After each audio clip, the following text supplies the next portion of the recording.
Anggota Dewan Perwakilan Rakyat Bambang Haryo Soekartono meninjau kesiapan angkutan laut Lebaran 2026 di Pelabuhan Tanjung Perak, Surabaya. Sementara itu PT Pelayaran Indonesia atau PELNI juga telah melakukan pengecekan kondisi kapal dan penambahan alat keselamatan. Menjelang angkutan Lebaran yang dimulai tanggal 13 hingga 30 Maret, khususnya angkutan laut, anggota DPR RI Bambang Haryo Soekartono meninjau langsung kesiapan angkutan laut Lebaran 2026 di Pelabuhan Tanjung Perak, Surabaya. Dalam kunjungannya, ia menyebut kesiapan pelabuhan menjadi faktor utama dalam mendukung kelancaran angkutan Lebaran. Mulai dari kapasitas dermaga, kapal, hingga daya tampung penumpang dan kendaraan. Namun demikian, ia menekankan pentingnya penguatan aspek keselamatan di luar area pelabuhan dan kapal, khususnya pada jalur pelayaran padat di wilayah timur Indonesia. Sementara itu, KSOP Tanjung Perak, Surabaya sudah berkoordinasi dengan operator untuk mengantisipasi lonjakan penumpang. Pelabuhan sudah menyiapkan namanya ISPS Code, ya, Safety and Security Port, ya. Itu sudah dilaksanakan dengan baik. Terus untuk kapal juga begitu, sudah melakukan yang namanya SM Code, International Safety Management Code, ya, yang dimana ini diratifikasi terus, ya, sesuai dengan IMO, ya, SOLAS, ya, Safety of Life at Sea, dan semuanya mengandung unsur keselamatan internasional yang diadop untuk dalam negeri kita. Jadi ini sudah cukup bagus.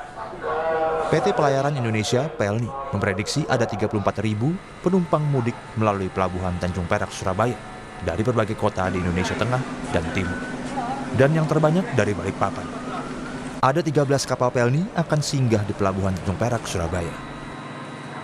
Secara nasional, untuk Surabaya sendiri diprediksi sebagai pelabuhan kedatangan terpadat, ya pelabuhan diprediksi sekitar nanti itu yang datang di Surabaya itu secara nasional sekitar 34 ribuan prediksi kita nanti yang datang yang turun di Surabaya.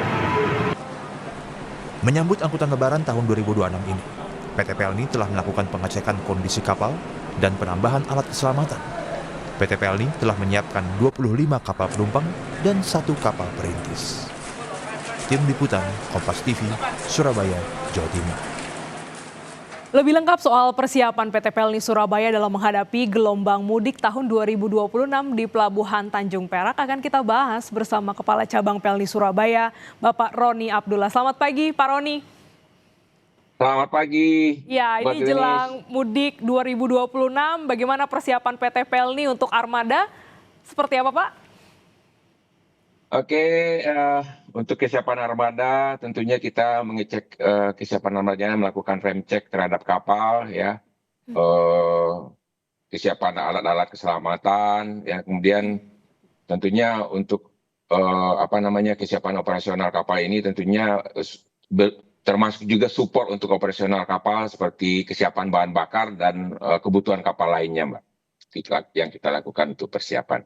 Oke, ada safety dan security yang tadi disampaikan juga sebelumnya oleh anggota DPR. Bagaimana teknisnya, Pak? Betul. Nah, sebagaimana kita ketahui untuk PELNI sendiri, kita mempunyai 3 pilar ya untuk pelayanan angkutan Lebaran tahun 2026 ini, yang dimana yang pertama itu adalah safety first, zero accident, dan service excellent. Nah, 3 pilar inilah yang menjadi basic kita, ya, dasar kita untuk persiapan pelayanan angkutan Lebaran tahun 2026 ini, Mbak Gisa. Untuk infrastruktur tambahan ada yang dipersiapkan membedakan dengan Lebaran sebelumnya, Pak?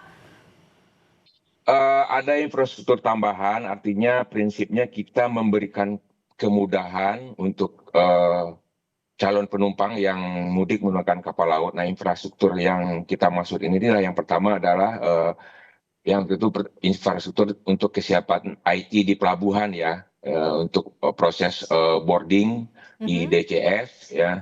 Kita mempersiapkan infrastruktur untuk kesiapan IT-nya, kemudian dari sisi peralatannya juga kita pastikan siap semua, karena itu kan semua elektronik semua, Mbak, untuk peralatan yang kita butuhkan, sehingga kesiapan peralatan inilah yang nantinya akan berdampak kepada kemudahan masyarakat sewaktu menggunakan transportasi laut, khususnya yang naik di pelabuhan Tanjung Perak Surabaya. Itu kesiapan-kesiapan yang kita lakukan secara infrastruktur. Untuk tahun ini Pak, di 2026 bagaimana prediksi jumlah penumpang yang akan melintasi pelabuhan Tanjung Perak? Apakah ada peningkatan yang diprediksi Pak? Untuk prediksinya kita secara jumlah itu sekitar 34 ribuan ya. Nah, untuk apakah pertanyaan apakah ada peningkatan? Menurut kita ada penurunan, Mbak. Ada penurunan sekitar 1,4% dari tahun lalu.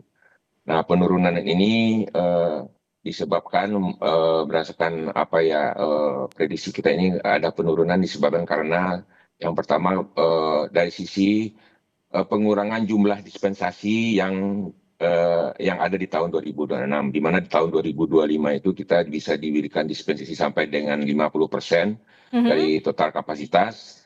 Nah, untuk tahun 2026 ini kita maksimal diberikan dispensasi hanya 30%. Nah, itu prediksi kita penyebabnya di situ, Mbak, 1%, penurunan 1,4% itu di situ. Untuk mengakomodir 34.000 calon penumpang ini, apakah juga Pelni menyiapkan diskon dan bagaimana untuk bisa mendapatkan diskon ini, Pak? Nah, ini menarik nih, Mbak Rizal. Jadi mungkin pada kesempatan ini juga kami menghimbau terkait diskon ini, di mana ada program stimulus ekonomi ya. Nah, program stimulus ekonomi ini Pelni memberikan diskon sebanyak 30% dari tarif dasar. Nah, kapan periodenya? Periodenya dari tanggal 11 Maret, pemberangkatan 11 Maret sampai dengan pemberangkatan tanggal 5 April 2026 bagi saya. Ya, untuk pembelian tiketnya melalui online aplikasi? Nah, sekarang ini kita untuk pembelian tiketnya sangat gampang lah ya, artinya kita mempermudah masyarakat untuk mendapatkan melakukan pembelian tiket kapal PT Pelni. Nah, yang saat ini yang sangat mudah itu ya menggunakan aplikasi Pelni Mobile ya. Nah, ini kan bisa di mana saja. Jadi untuk Pelni Mobile ini bisa di-download di Android ya. Kemudian masyarakat siapapun bisa mendownload ya. Nah, di sana bisa melakukan pembelian tiket Pelni, termasuk juga program diskon yang 30% ini bisa dilakukan pembelian di Pelni Mobile, Mbak. Menarik sekali, ada diskon 30% untuk tanggal keberangkatan tertentu dan juga arus balik. Tentunya ini bisa dimanfaatkan calon penumpang yang ingin juga menggunakan atau melintas di Pelabuhan Tanjung Perak Surabaya. Terima kasih Bapak Roni Abdullah telah bergabung di Jurnal Nusantara. Sehat selalu Bapak. Makasih.